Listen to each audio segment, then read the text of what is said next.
আরে কি হয়েছে তোর? এখানে এসে বসে আছিস, আমি খুঁজে পাগল হয়ে যাচ্ছি আর তুই নাটক করতেছিস না? না আমি বাড়ি যাব না। আরে কি হয়েছে তোর? আগে মামিকে তুমি বাড়ি নিয়ে আসবে, তারপরে আমি বাড়িতে যাব। তোর মামি ভালো না রে মা? তবুও ঠিক আছে চল। মামি, মামি বাড়ি চলো, আমরা তোমাকে নিতে এসেছি। মারে আমাকে তুই ক্ষমা করে দিস। ঠিক আছে চলো। কিছুদিন পর। মামা আমরা স্কুলে গেলাম। ঠিক আছে ভালো করে পরীক্ষা দিবি, আর তোর বোনকে একটু দেখিস, ঠিক আছে?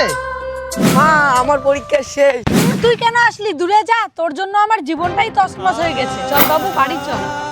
মামি কেন আমার ভালোবাসা বুঝতে চায় না? আমারও তো মা নেই। পরের দিন।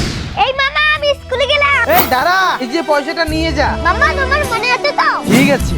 দেখছিস তো, তুই যখন যাস তোকে টাকা দেয় না। ভাগ্নির কত আদর। এই শুনো, আমিও গেলাম কিন্তু। ঠিক আছে, কিছু একটা করতে হবে। মনে হয় ওর ভাগ্নি থাকাতে এই বাড়িতে আমাদের আর আদর হবে না। যা টাকা নে আর গিয়ে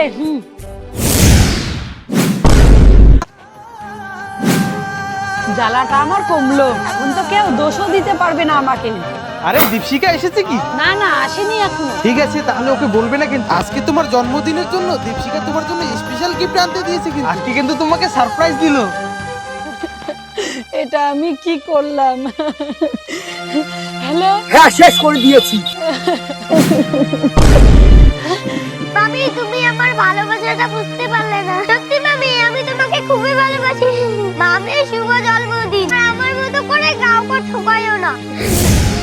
মারে আমাকে তুই ক্ষমা করে দে।